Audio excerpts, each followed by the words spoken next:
نحمدہ و نصلی علی رسولہ الکریم، اما بعد۔ امید کرتا ہوں کہ آپ تمام ساتھی خیر و عافیت سے ہوں گے۔ دوستو، دنیا کے اندر ہر دور میں حقوق نسواں، آزادی نسواں، یہ نعرے لگتے رہتے ہیں، اس قسم کی باتیں ہوتی رہتی ہیں، اس طریقے کی تحریکیں چلتی رہتی ہیں۔ آزادی نسواں، حقوق نسواں مطلب عورتوں کی آزادی، عورتوں کے حقوق۔ آپ ذرا یہ تصویر دیکھیں، آپ کو کیا سمجھ میں آ رہا ہے؟ یہ عورتوں کی آزادی ہے۔ عورتوں کو آزاد کرنے والوں نے یہاں لا کر کے کھڑا کر دیا ہے۔ یہ انہوں نے ان کو آزاد کر کے دکھایا کہ آج اللہ حفاظت فرمائے وہ مردوں کی طرح اس طریقے سے دھکے کھا رہی ہیں اور اس طریقے سے جو ہے پریشانی اٹھا رہی ہیں۔ یہ چیز خود ہم نے بھی اپنی زندگی کے اندر دیکھی ہے۔ جب کبھی بھی پبلک ٹرانسپورٹیشن کے ذریعے سے سفر کرنے کی ضرورت پیش آتی ہے تو ہم یہ مناظر دیکھتے ہیں میٹرو کے اندر یا بس وغیرہ کے اندر کہ آدمی سیٹ کے اوپر آرام سے بیٹھا ہوا ہے اور عورت کھڑی ہوئی ہے۔ بعض مرتبہ یہ مناظر بھی ہم نے دیکھے کہ عورت کہتی ہے کہ لیڈیز سیٹ ہے، پلیز آپ اٹھ جائیے، تو وہ کہتا ہے کہاں لکھا ہوا کہ یہ لیڈیز سیٹ ہے؟ یہ عورتوں کے حقوق ہیں۔ مجھے ایک واقعہ یاد آیا، بڑا مزیدار، طالب علمانہ دور کے اندر میں نے پڑھا تھا کہ ایک شخص نے کسی کھیت کے اندر دیکھا کہ جب ہل کے آگے جو بیل کو جوتا جاتا ہے نا، بیل کو لگایا جاتا ہے کھیت جوتنے کے لیے، تو اس نے دیکھا کہ بیل کے بجائے وہاں پر گائے کا استعمال کیا جا رہا ہے۔ اس نے کسان سے پوچھا کہ بھائی تم نے کیسا ظلم کر رکھا ہے، یہ بیچاری گائے بچے بھی دیتی ہے، دودھ بھی دیتی ہے، پھر اس کے بعد جو کھیت جوتنے کی ذمہ داری وہ بیل کے بجائے وہ بھی تم نے اسی پر ڈال دی، اور بیل آرام سے بیٹھا ہوا، وہ اپنے باڑے میں بیٹھا ہوا اطمینان سے۔ تو اس کسان نے کہا میری غلطی نہیں ہے، اس گائے کی غلطی ہے۔ وہ یہ کہ یہ شہر گئی تھی اور شہر سے جب یہ واپس آئی ہے نا تو اس نے بیل سے کہا کہ جینڈر ایکویلٹی کی بات کرتے ہیں، ایسا نہیں ہے کہ تم آرام سے کام کرو گے میں گھر میں بیٹھوں گی، نہیں، میں آرام سے گھر میں نہیں بیٹھوں گی، میں بھی تمہارے برابر قدم سے قدم ملا کر محنت کروں گی۔ تو لہٰذا اس نے یہ کام کیا کہ یہ خود ہل کے اندر لگ گئی، اور بیل کیونکہ آرام سے بیٹھا ہوا ہے، دودھ بھی یہ دیتی ہے اور بچے بھی یہ دیتی ہے، اور اب بیل کی جو ذمہ داری ہے وہ بھی اس نے لے لی، اور بیل بیچارہ آرام سے بیٹھا ہوا مکھیاں اڑاتا رہتا ہے، اور بیل اس سے کہتا ہے تو اپنے اور حقوق کا مطالبہ کر، اور حقوق کا مطالبہ کر۔ یہی کا یہی معاملہ دنیا کے اندر کیا گیا ہے۔ صحیح معنوں میں عورتوں کو عزت، عورتوں کو آزادی دین اسلام نے عطا کری ہے۔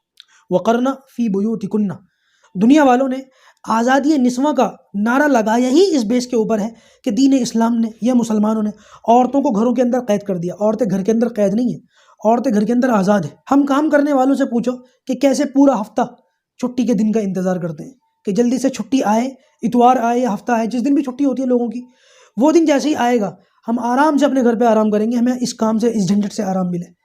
اور کام کرنے والے کس طریقے سے جلدی جلدی ڈیوٹی سے واپس آ رہے ہوتے ہیں کہ جلدی سے گھر پہنچ جاؤں، ٹریفک میں بھی الجھتے ہیں، راستے میں بھی پریشان ہوتے ہیں، گھر پہنچنے کی جلدی، کسی طریقے سے ہاتھ کا کام نپٹاؤں اور میں چلا جاؤں۔ خاص طور سے یہ بیچاری خواتین جو اس قسم کے نعروں کا شکار ہو جاتی ہیں اور وہ یہ سمجھتی ہیں کہ ہماری آزادی تو اس طریقے سے کام کرنے میں ہے، ان کی بیچاریوں کی جوانی بھی خراب ہوتی ہے، ان کا بڑھاپا بھی خراب ہوتا ہے۔ کیسے؟ دیکھیے، ظاہر سی بات ہے کہ بیچاری جو کام کاج ہوتی ہیں، سیلف ڈیپینڈنٹ خواتین ہوتی ہیں، ان کو اپنی تمام ضروریات خود ہی پوری کرنی ہے، کھانا بھی خود پکاتی ہیں، پھر گاڑیوں کے پیچھے بھاگتی ہیں، پھر ڈیوٹی جاتی ہیں، 8-10 گھنٹے محنت کرنے کے بعد جب وہ آتی ہیں تب بھی وہ اپنے لیے کھانا خود بناتی ہیں۔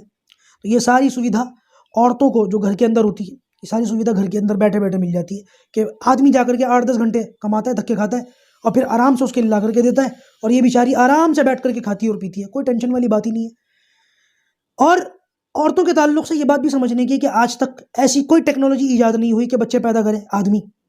بہرحال یہ ذمہ داری آج تک عورتوں کے اوپر ہی ہے، اللہ تعالیٰ نے عورتوں پر ہی لگائی ہے، بس یہ بیچاری کے اوپر اور بوجھ ڈال دیا کہ کمانے بھی تم ہی جاؤ۔ تو اس طریقے سے اس کی جوانی برباد ہوتی ہے۔ اور بڑھاپا کیسے خراب ہوتا ہے؟ بڑھاپا ایسے خراب ہوتا ہے کہ وہ کماتی ہے نا، گھر گرہستی نہیں کر پاتی۔ بعض مرتبہ تو خواتین اتنی زیادہ سیلف ڈیپینڈنٹ ہو جاتی ہیں کہ شادیاں نہیں کرتی۔ آج کل کے دور میں بہت ساری لڑکیوں کو، بہت ساری خواتین کو یہ پٹی پڑھا دی گئی ہے، کیا ضرورت ہے شادی کرنے کی، کیا ضرورت ہے کسی مرد کا محتاج بننے کی، خود کماؤ، کھاؤ پیو۔ ایک وقت تو ان کا گزر جاتا ہے، لیکن پھر ایک وقت ایسا آتا ہے جب ہاتھ پیروں میں طاقت نہیں ہوتی۔ اب ضرورت پڑتی ہے کہ بچے ہوں، اولادیں ہوں، اولادوں کی اولادیں ہوں، جو ماں بنا کر کے میری خدمت کریں، سر کا تاج بنا کر کے مجھے اپنے سر پر رکھیں، لیکن بس افسوس دیر ہو چکی ہوتی ہے، پھر اس رستے پر واپس نہیں لوٹا جا سکتا جس رستے کو یہ چھوڑ کر کے آئی تھی۔ اللہ تبارک و تعالیٰ ان باتوں کو سمجھنے کی توفیق عطا فرمائے، خاص طور سے ہماری بہنوں کو یہ باتیں سمجھنے کی توفیق عطا فرمائے، اور اس طریقے کے فتنوں سے ہماری بہنوں کی حفاظت فرمائے۔ ہاں، ضرورتاً کوئی بھی کچھ بھی کر سکتا ہے، خواتین بھی کر سکتی ہیں، لیکن یہ ذمہ داری خواتین کی بہرحال نہیں ہے۔ واللہ اعلم۔